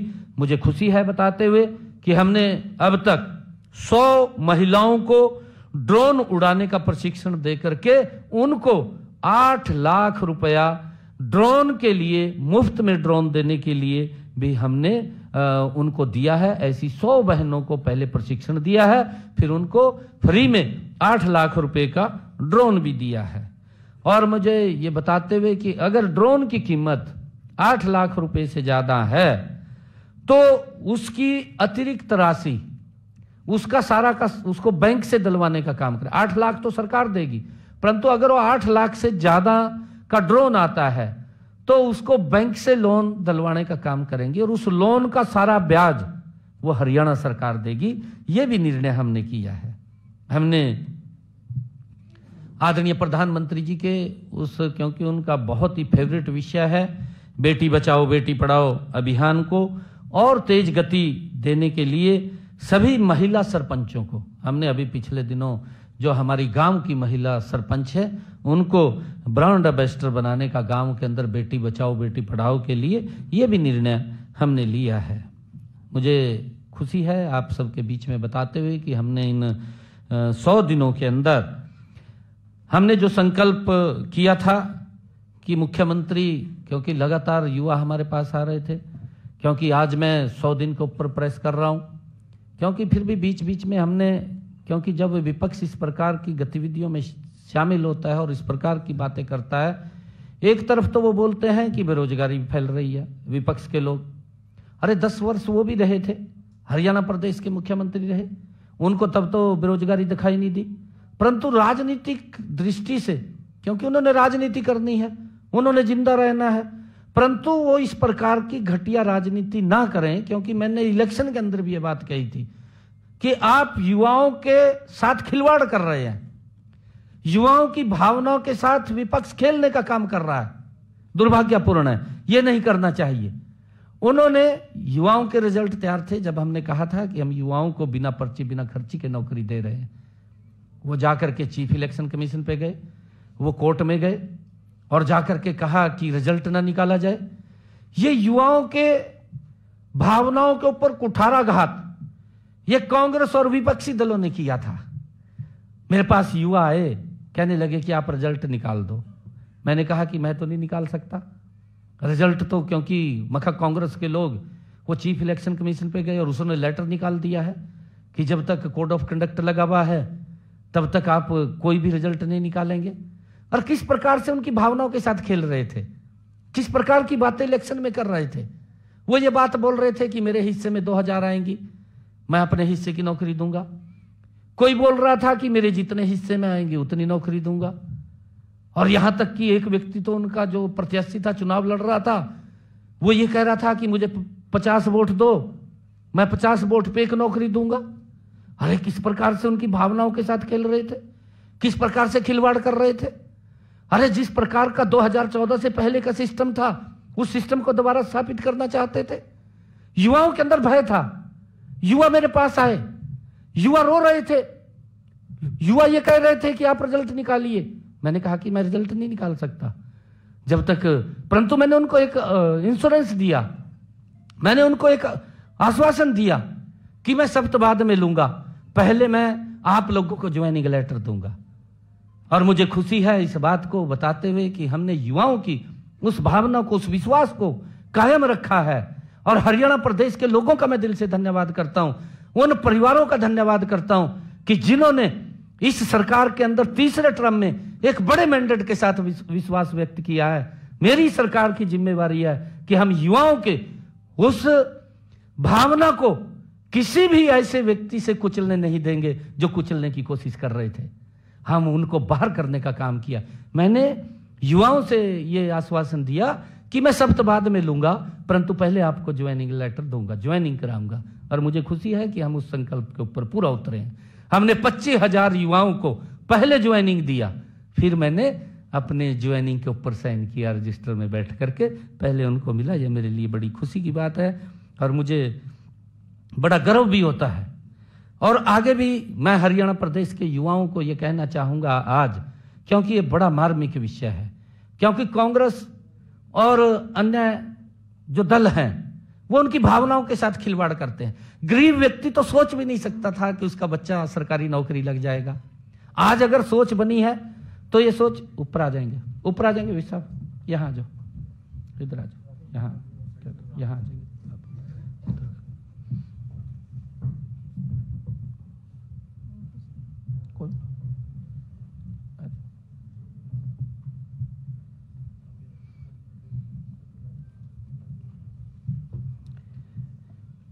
गरीब परिवार का बच्चा यह भी नहीं सोच सकता था, कांग्रेस के समय में वो वोट तो देता था, वोट तक गरीब परिवार सीमित था, परंतु वो अपने बच्चे को नौकरी लगवा सके, संभव नहीं था। ये संभव अगर हुआ है तो ये डबल इंजन की सरकार में हुआ है। नरेंद्र मोदी और भारतीय जनता पार्टी की सरकार में ये संभव हुआ है और उसका परिणाम निकला है। उसका परिणाम यही निकला है कि हमने बड़ा विश्वास लोगों में गया है कि 25,000 नौकरियां बिना पर्ची बिना खर्ची के इतिहास में पहली बार हरियाणा प्रदेश के अंदर हमने दी हैं। और युवाओं में, युवाओं के माँ बाप में, प्रदेश के आमजन में इस बात की गया है, विश्वास गया है कि ये सरकार ये काम करने वाली सरकार है। और हमने पिछले 10 वर्षों के अंदर अगर हम बात करें, पिछले 10 वर्षों में 1,75,000 युवाओं को बिना पर्ची बिना खर्ची के हरियाणा सरकार की नौकरी देने का काम ये हमारी सरकार ने किया है। और मैं ये कहना चाहूँगा कि हमने अपने संकल्प पत्र में कहा है कि आने वाले समय के अंदर हमारी सरकार 2 लाख और नौकरियां देने का काम करेगी, बिना पर्ची बिना खर्ची के करेगी, समय समय के ऊपर, क्योंकि 5 साल के लिए मैंडेट है और लगातार हम हर साल इसके अंदर बढ़ाने का काम करेंगे। मुझे बताते हुए कि धन के अभाव में मेधावी छात्र उच्च कोटि के शिक्षण संस्थानों में शिक्षा प्राप्त करने से वंचित हो जाता था। गरीब व्यक्ति था, पैसे के अभाव के कारण नहीं पढ़ पाता था, क्योंकि वो कहीं दाखिला नहीं ले पाता था। हमने उनका ख्याल रखा है और हमने मेधावी छात्रों को वित्तीय सहायता प्रदान करने के लिए पीएम विद्या लक्ष्मी योजना, उसका शुभारंभ किया है। पीएम विद्या लक्ष्मी योजना 6 नवंबर को शुरू की गई। इसके तहत उच्च कोटि के उच्च शिक्षण संस्थानों में प्रवेश लेने वाले छात्रों को ट्यूशन फीस, पूरी राशि और पाठ्यक्रम से संबंधित अन्य खर्चों के लिए बैंकों व वित्तीय संस्थानों से गारंटी मुक्त ऋण दिलवाया जाएगा। ये निर्णय हमने किया है और मुझे खुशी है बताते हुए कि मैं आपको बताना चाहता हूं कि हमने ये भी अपने संकल्प पत्र में कहा है, हमने ये भी कहा है कि जो हमारे एससी और ओबीसी समाज के बच्चे हैं, देश के किसी भी सरकारी संस्थान में, चाहे वो कॉलेज है, चाहे यूनिवर्सिटी है, चाहे वो पॉलिटेक्निकल है, चाहे वो मेडिकल में है, चाहे वो आईआईटी में है, कहीं पर भी वो सरकारी उसके अंदर पढ़ने के लिए जाता है तो उसकी सारी फीस स्कॉलरशिप के माध्यम से हमारी सरकार देने का काम करेगी। ये भी निर्णय हमने किया है। ग्रामीण क्षेत्रों के युवाओं को जिम के सुविधा मिले, हष्ट पुष्ट हों, स्वस्थ हों, उसको लेकर के हमने पिछले दिनों, हमने अपने संकल्प पत्र में भी कहा था, हमने पिछले दिनों 19 जिलों में 50 करोड़ रुपए की लागत से 250 इंडोर जिम खोले हैं। अभी पिछले दिनों ऑनलाइन हमने उसका काम किया है, यो हमने जो कहा था। हमारे युवाओं ने खेलों में प्रदेश और देश का नाम दुनिया भर में चमकाने का काम वो हमारे हरियाणा के युवाओं ने किया है। हमें गर्व है कि हमारे ऐसे 11 प्रतिभाशाली खिलाड़ियों को माननीय राष्ट्रपति महोदय श्रीमती द्रौपदी मुर्मू जी ने हाल ही में उनको सम्मानित किया गया। इनमें से एक खिलाड़ी को मेजर ध्यानचंद खेल रत्न अवार्ड से सम्मानित किया गया, 10 खिलाड़ियों को अर्जुन अवार्ड से सम्मानित किया गया, एक कोच को द्रोणाचार्य अवार्ड से सम्मानित किया गया है।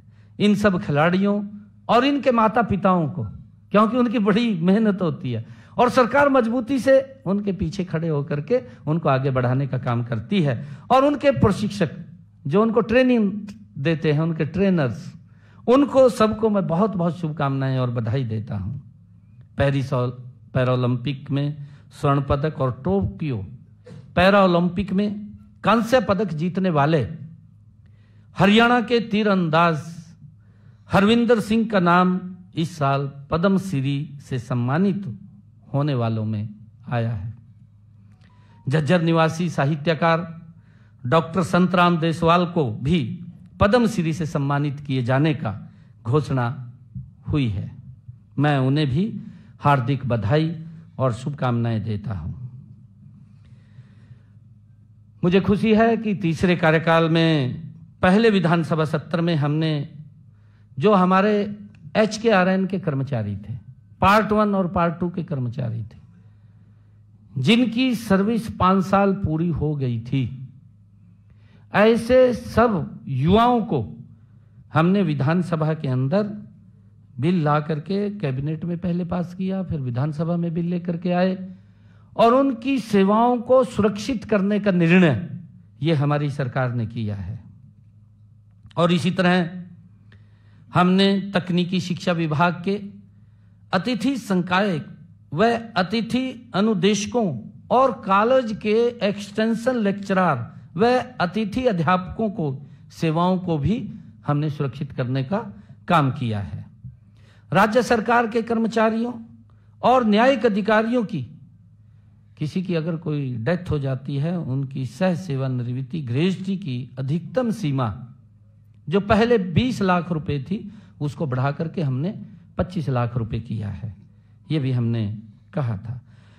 हमने ये भी कहा था अपने संकल्प पत्र के अंदर, इसको पूरा किया है कि जो हमारे केंद्रीय सशस्त्र बलों और केंद्रीय सशस्त्र पुलिस बलों के कर्मियों के युद्ध में मृत्यु हो जाने पर या शहीद हो जाने पर उनके परिवारों को दी जाने वाली सहायता, पहले वो 50 लाख रुपए थी, हमने संकल्प पत्र में कहा था कि हम इसको 1 करोड़ रुपए करेंगे और हमने उसको कर दिया है। अब 1 करोड़ रुपया उन परिवारों को सहायता देने का काम हमारी सरकार कर रही है। हमने किसान हित में भी जो बात कही थी उसको पूरा किया है। अन्नदाता का हित हमारी नीतियों के केंद्र में रहा है। हम किसान की खुशहाली और खेती को अधिक लाभकारी बनाने के लिए नई नीतियां लागू कर रहे हैं। तीसरे कार्यकाल के पहले विधानसभा के सत्र में ही किसानों को मजबूत करने के लिए 3 महत्वपूर्ण कदम हमने उठाए हैं। क्योंकि लंबे समय से जो पट्टेदार किसान था, उन किसानों को मालिकाना हक नहीं था, क्योंकि लंबे समय से वो उसकी पैदावार तो वहां कर रहे थे परंतु उनको मालिकाना हक नहीं था।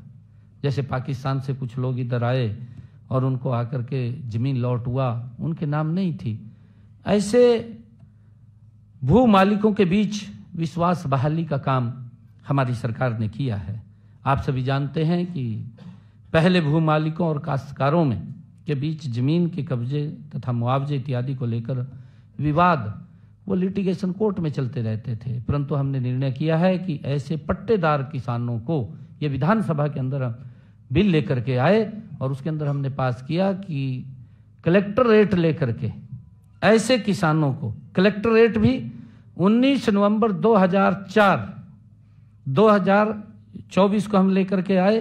कलेक्टर रेट के ऊपर हम उनको जमीन का मालिकाना हक देने का निर्णय वो हमने किया है और इसका एक बड़ा लाभ वो हमारे किसानों को मिला है। हमने जो हमारे गांव के अंदर लोग जो श्यामलात भूमि के ऊपर काबिज थे, ऐसे लोगों को भी हमने मालिकाना हक देने का काम ये निर्णय किया है। तीसरा, गांव में जो पंचायती भूमि के ऊपर जिन्होंने मकान बना लिए, लंबे समय से वो कोर्ट के अंदर चक्कर काट रहे थे, कोई ना कोई शिकायत हो जाती थी, शिकायत होती थी तो कोर्ट आदेश कर देता था कि ये जमीन को खाली करें, मकान गिर जाते थे, दिक्कतें आती थी।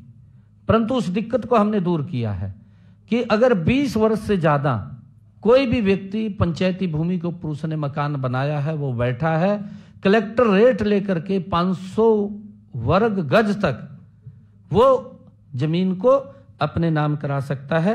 ये भी निर्णय हमने उसको मालिकाना हक देने का काम हमने जो संकल्प पत्र में कहा था उसको पूरा किया है। हमने हरियाणा देश का पहला ऐसा राज्य बन गया है कि हमने पिछले दिनों कहा था, अपने संकल्प पत्र में भी इसको कहा था, हमने कहा था कि हम हरियाणा के अंदर अपने किसान की 24 फसलें एमएसपी पर खरीदने का काम ये हमारी सरकार करेगी और उसको लेकर के हमारी सरकार लगातार इस काम को आगे बढ़ा रही है। पहला देश का राज्य हरियाणा है जो अपने किसान की 24 फसलें 100% फसल एमएसपी पर खरीद रही है। हमारे विपक्ष के जो लंबे समय तक काबिज रहे हैं, नेता रहे हैं, जो स्वामीनाथन जो रिपोर्ट थी जिसके वो चेयरमैन भी रहे हैं, वो आज प्रेस कॉन्फ्रेंस में पूछते हैं कि 24 कौन सी फसल है, उसके नाम बताएं। भाई नाम भी बता देंगे जब अगर आपको नहीं पता है, हमें तो पता है ना 24 कौन सी फसल है, हम बता देंगे। परंतु आप फिर किसान का क्या लाभ करेंगे जब आपको यही नहीं पता है कि 24 कौन सी फसलें हैं। जो भी फसलें हैं हरियाणा प्रदेश के अंदर, जितनी भी फसलें हैं मैं बताना चाहता हूं उसके अंदर, अगर उनको ध्यान में नहीं है, धान की फसल है, ज्वार की फसल है, बाजरा की फसल है, रागी है, मक्का है, तुर है, मूंग है, उड़द है, मूंगफली है, सूरजमुखी है, सोयाबीन है, तिल है, काला तिल है, कपास है, गेहूं है, जौ है, चना है, मसूर है, रेपसीड है, सरसों और सैफफ्लावर है, तोरिया है, कोपरा है और छिलका रहित नारियल है, जूट है। ये 24 फसलें हैं। अगर भाई उसको नहीं पता है तो मेरे से एक कॉपी ले ले और वो सारे किसानों को पढ़ाए, भाई ये फसल आप बोते हैं, आप बोइए उनको। कैसे लाभ करेंगे वो किसान का जब उनको यही मालूम नहीं है कि हमारे हरियाणा प्रदेश के अंदर कितनी फसलें होती हैं। कम से कम उसका तो ध्यान करना चाहिए, तभी तो लाभ देंगे हम। जब उनको मालूम नहीं है, कहा जी 24 फसलें नहीं का नाम बताओ, ये नाम भी बता दिए मैंने, तो सुने होंगे जरूर। हमने हरियाणा के अंदर जो खरीफ सीजन है, खरीफ सीजन 2024 में कम बारिश हुई। हमारी कैबिनेट ने निर्णय किया कि किसानों के खर्चे ज्यादा हो रहे हैं, उनके खर्चे कम होने चाहिए। और हमारी कैबिनेट ने निर्णय किया कि किसानों के खाते में 2000 रुपए प्रति एकड़ बोनस के रूप में पहुंचाने का काम हमारी सरकार करेगी। कैबिनेट ने निर्णय किया, मुझे खुशी है, आज हरियाणा प्रदेश के किसानों के खाते में 1345 करोड़ रुपए की राशि किसानों के खाते में उस धान की फसल के अंदर बरसात कम होने के कारण उनके खर्चे कम हो, हमने पहुंचाने का काम किया है। इसका एक बड़ा लाभ मेरे हरियाणा प्रदेश के किसानों को मिला है। हमने हरियाणा के अंदर प्रधानमंत्री किसान सम्मान निधि, ऐसे 18वीं किस्त चली गई है। लगातार 2000 रुपए 4 महीने के बाद उनके खाते में पहुंचाने का काम आदरणीय प्रधानमंत्री नरेंद्र मोदी जी कर रहे हैं। अगर हम बात करें, आज 342 करोड़ ऐसे किसान हैं जिनके बैंक खाते के अंदर 6203 करोड़ रुपए की राशि पहुंचाई गई है पूरे देश के अंदर प्रधानमंत्री किसान सम्मान निधि के माध्यम से। कांग्रेस के लोग बताएं किसानों के हित में क्या काम किया है। राजनीति तो करते हैं किसान के नाम की, परंतु उनके हित के अंदर क्या कदम उठाने हैं वो दिमाग शून्य है, कोई दिमाग नहीं है। भी किसानों को मजबूत भी करना है, अन्नदाता है, हमारे लिए प्रिय है, हम उनकी मजबूती के लिए एक एक कदम उठा रहे हैं, उनको मजबूत कर रहे हैं। हमारे हरियाणा के अंदर हमने 19 लाख ऐसे किसान हैं जिनके खाते के अंदर प्रधानमंत्री किसान सम्मान निधि वो लगातार पहुंच रही है। पराली के प्रबंधन के लिए, क्योंकि दिल्ली के अंदर अब इलेक्शन चल रहा है, वहां के मुख्यमंत्री केजरीवाल साहब पर्ची दी है भाई, पीछे थे पर्चियों दी है, कहा जी 1:15 हो गया, अरे भी आधा भी नहीं कहा आपने करया। ये 100 दिन के काम है, 100 दिन के काम है, गति से काम हो रहे हैं, बताने तो पड़ेंगे। आपकी तरफ से तो नहीं ना कुछ है, फिर ठीक है, ये पर्ची आप पकड़ो भाई। ठीक ठीक है। पराली प्रबंधन को लेकर के हमने हरियाणा के अंदर बहुत अच्छा काम किया है। मैं अभी बता रहा था कि अगर और कुछ नहीं मिला दोष दे दो हरियाणा के किसान नो। ये केजरीवाल दिल्ली के अंदर बैठा है, अपने जहां उसकी सरकार है वहां तो रोक नहीं रहा, हरियाणा के किसान को दोष दे रहा है। पंजाब के किसान को भी दोष दिया है, पंजाब के किसान को भी उसने बड़ा बुला बोला है कि ये पराली को जलाते हैं। भाई तो तेरे हाथ में चाबी आ गया, ये तो उस व्यवस्था को ठीक कर दे, ठीक नहीं किया। हमने हरियाणा के अंदर पराली प्रबंधन को लेकर के काम किया है, माननीय सर्वोच्च न्यायालय ने भी उसकी प्रशंसा की है। मैं हरियाणा के किसान का दिल से धन्यवाद करता हूं कि हमने जो नीति बनाई है उसके अंदर आगे बढ़ करके उन्होंने सहयोग किया और हमने उनके अवशेषों को प्रबंधन संयंत्रों पर अनुदान के रूप में 10,393 मशीनों के लिए 122 करोड़ रुपया हमने किसानों को देने का काम किया है, ताकि पराली के लिए उचित प्रबंध हो सके, किसान पराली ना जलाए और ये पोल्यूशन ना फैले। हमने ये इसके लिए काम किया है। हमने ये भी काम किया है कि जो हमारे किसान हैं, क्योंकि मेरे को वो मिले थे आकर के, और जब आकर के मिले कि हमारे खेत में बड़े टावर वो लगा देते हैं, उसके लिए हमें कुछ उसका लाभ नहीं मिलता, हम जमीन के अंदर भी हमारी उसकी कीमत कम हो जाती है। तो हमने उसके ऊपर एक पॉलिसी बनाई हमने, जो किसानों के हित के अंदर अलग से एक नीति बनाई।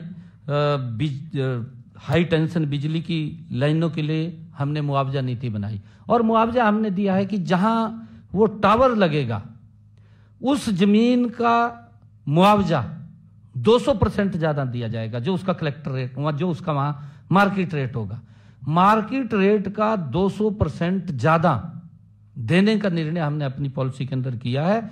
और जो उस टावर की तारें उस खेत के अंदर से जाएंगी, उसके नीचे जो जमीन आएगी, उस जमीन का 30% जो मार्केट रेट उस जमीन का होगा, 30% ज्यादा उसका मुआवजा देने का निर्णय वो हमने किया है। उसके लिए हमने ये मुआवजा नीति बनाई है। इसका लाभ हमारे किसानों को मिल रहा है।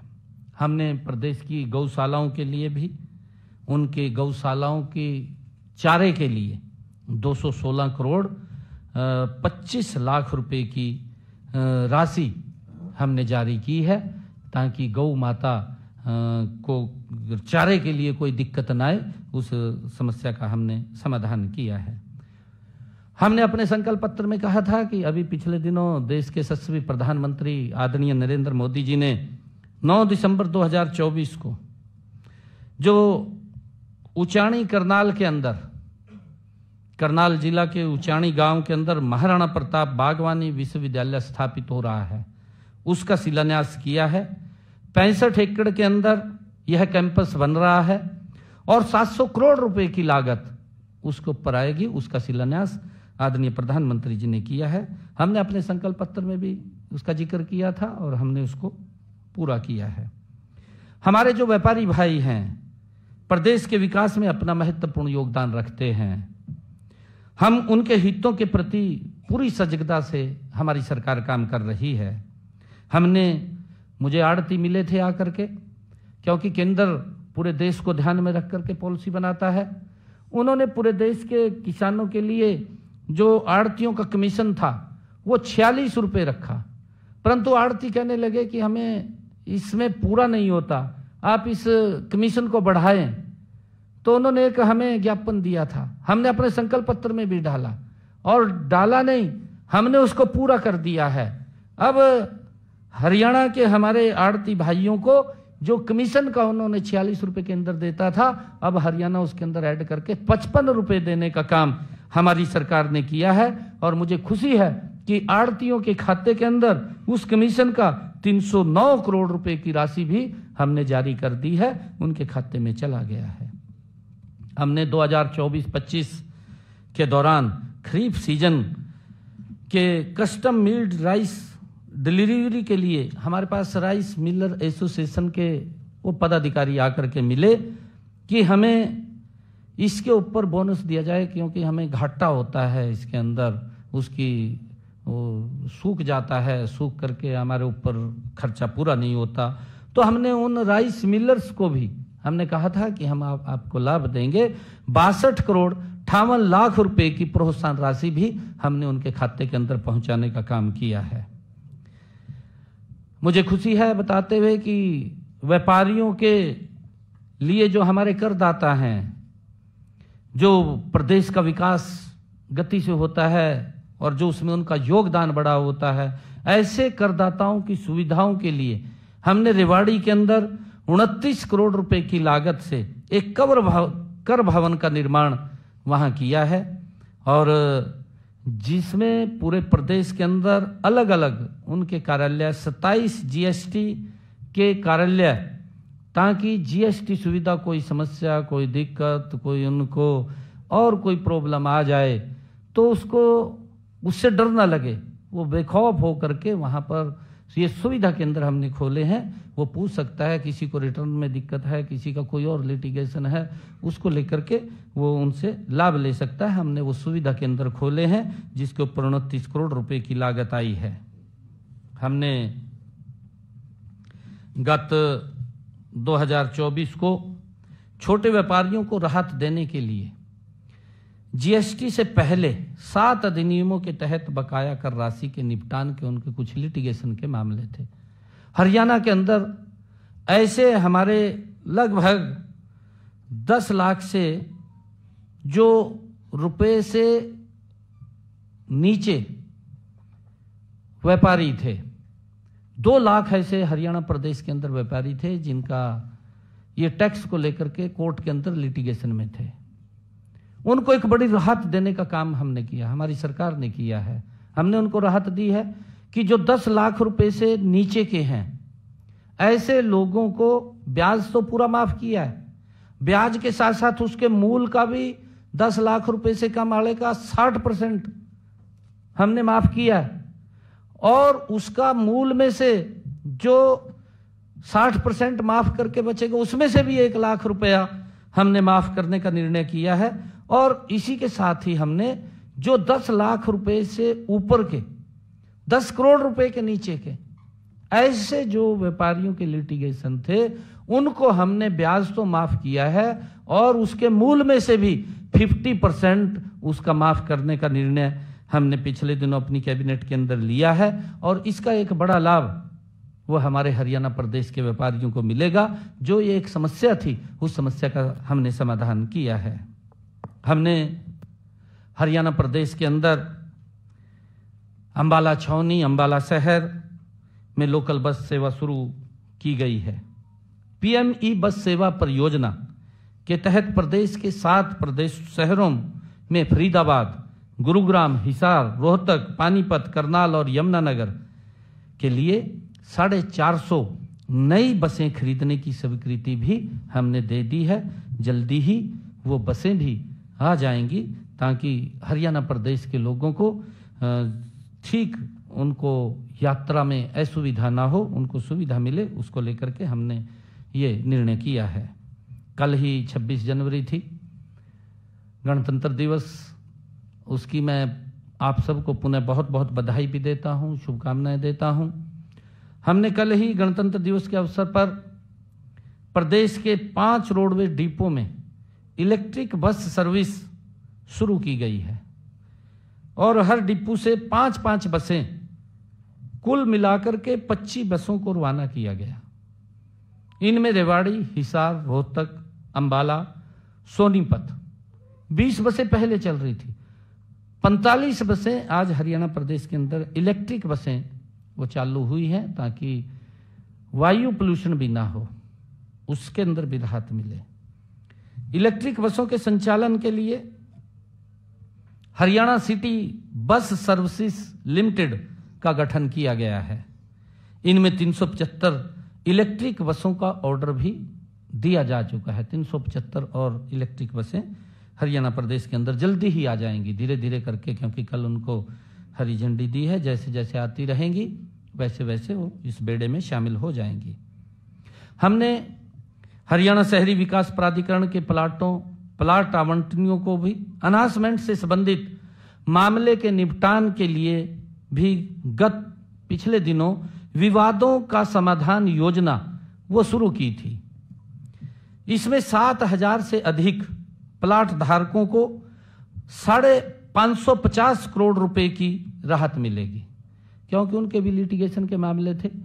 वो लिटिगेशन के मामले समाप्त हों और उसको लेकर के हमने इस योजना को शुरू किया है। हमने राज्य में पुराने वाहनों के स्क्रैपिंग व रीसाइक्लिंग सुविधा के लिए भी पंजीकृत वाहन स्क्रैप एवं रीसाइक्लिंग सुविधा प्रोत्साहन नीति 2024 को भी बनाई है।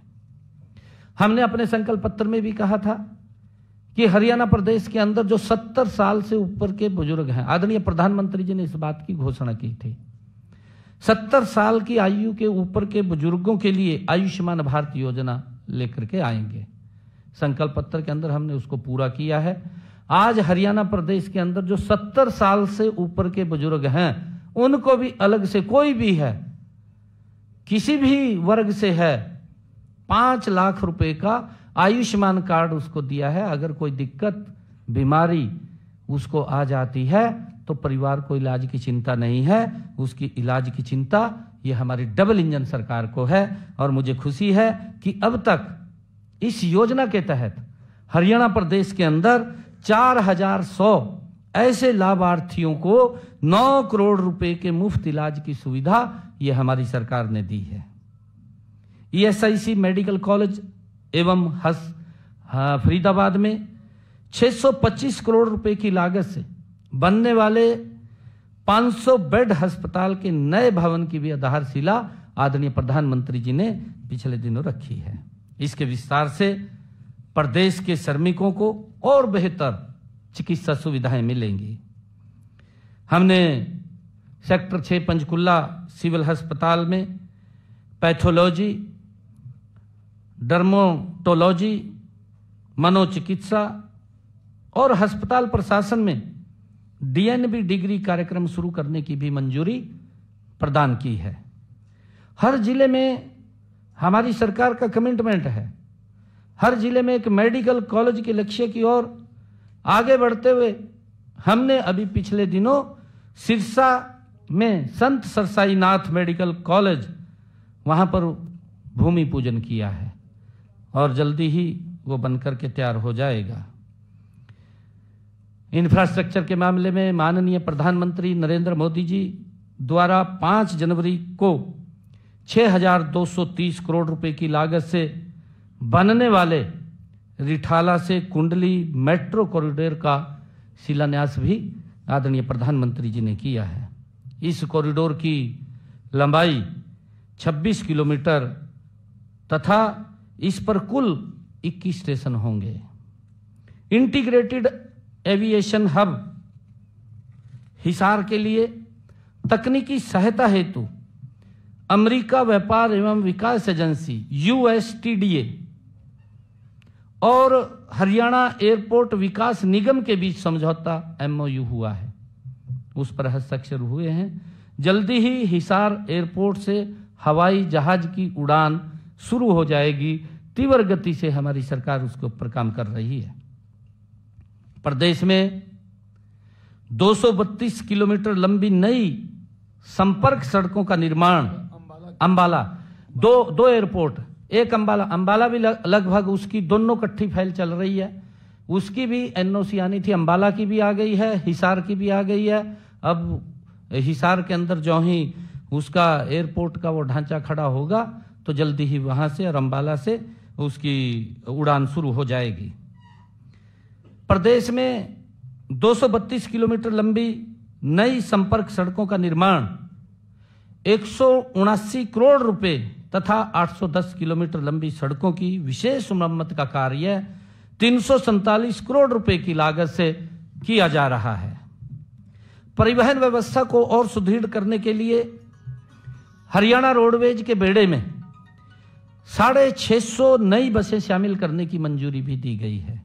इनमें 150 AC बसें तथा 500 नॉन AC बसें शामिल होंगी, क्योंकि रोडवेज का इंफ्रास्ट्रक्चर मजबूती से लोगों को, हरियाणा प्रदेश के जन को उसका लाभ मिले, उसको लेकर के हमने ये ऑर्डर हो गया है। जल्दी ही ये बसें तैयार होकर के शामिल हो जाएंगी। हमने गांव के अंदर ये बात कही थी कि हर फिरनी के ऊपर स्ट्रीट लाइटें लगाने की एक योजना हमने शुरू की थी। 5 ब्लॉक के अंदर जहां अधिक आबादी वाले गांव हैं वहां पर हमने उन गांवों को चयन किया था। इसके तहत स्ट्रीट लाइटें लगाने के लिए 1415 गांवों का चयन हुआ है। इनमें से 283 गांवों में स्ट्रीट लाइटें लगाने का काम पूरा कर लिया है और 169 गांवों में वो प्रगति पर है। पिछले 100 दिनों में विकास कार्यों के लिए पंचायतों को हमने 500 करोड़ रुपया विकास कार्यों के लिए जारी किया है। कुल मिलाकर हमने 100 दिनों में जन भावनाओं के अनुरूप तेजी से निर्णय लेते हुए उन्हें लागू भी किया है। और मैं आपको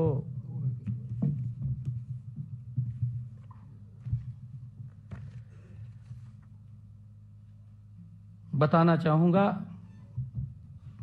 ये विषय आ गया। हमने अपने संकल्प पत्र में कुछ और संकल्प भी लिए हुए हैं जिन्हें हम अवश्य गति से पूरा करेंगे। आईएमटी खरखौदा की तर्ज पर पूरे प्रदेश में 10 अति आधुनिक औद्योगिक शहर बनाएंगे, यह हमने अपने संकल्प पत्र में कहा है। नवीनीकरण योजना के माध्यम से 25,000 मेगावाट का उत्पादन करेंगे, जिसका उपयोग हरियाणा और एनसीआर के विभिन्न औद्योगिक केंद्रों को बिजली देने के लिए किया जाएगा। और हम पानीपत, फरीदाबाद और गुरुग्राम में रासायनिक और औद्योगिक कचरे के निर्वहन की समस्या के समाधान के लिए सीवरेज ट्रीटमेंट प्लांट का निर्माण करेंगे। नारनौल, महेंद्रगढ़ में integrated multi modal logistics hub के निर्माण कार्य में तेजी लाई जाएगी। हम केंद्र सरकार की पीएम मित्र योजना के साथ सहयोग करेंगे और हरियाणा के सबसे बड़े टेक्सटाइल केंद्र अंबाला में एक एकीकृत कपड़ा मार्केट स्थापित करेंगे। हम उत्पाद से जुड़े प्रोत्साहन योजना और हरियाणा फार्मास्यूटिकल नीति 2015 के माध्यम से आगामी फार्मास्यूटिकल उद्योग का दोहन करने के लिए करनाल में फार्मा पार्क की स्थापना में तेजी लाएंगे। हम पीपी मोड में महेंद्रगढ़ में डिफेंस और एरोस्पेस हब स्थापित करेंगे।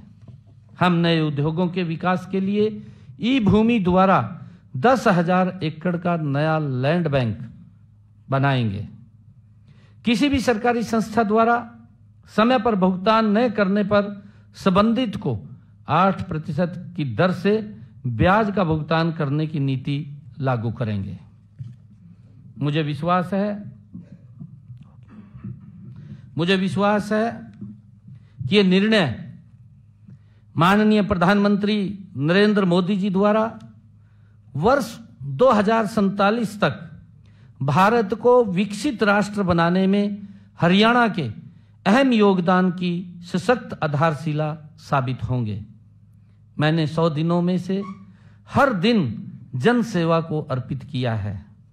जिस दिन से चला हूं मेरी मंजिल पर नजर है। जिस दिन से चला हूं मेरी मंजिल पर नजर है। आंखों ने कभी मील का पत्थर नहीं देखा। धन्यवाद।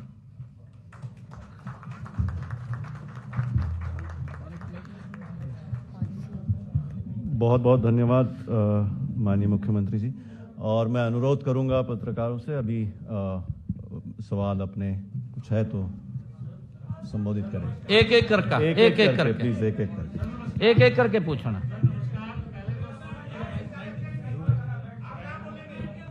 एक एक करके बोलिए। सर नमस्कार जी, 100 दिन की आपको बहुत बहुत बधाई। पहले तो मैं Komal Ramola, senior correspondent top story English daily. Sir जब नई सरकार बनती है, कोई भी नई सरकार बनती है, तो शुरुआत के दिनों में अगर उसने कोई चुनावी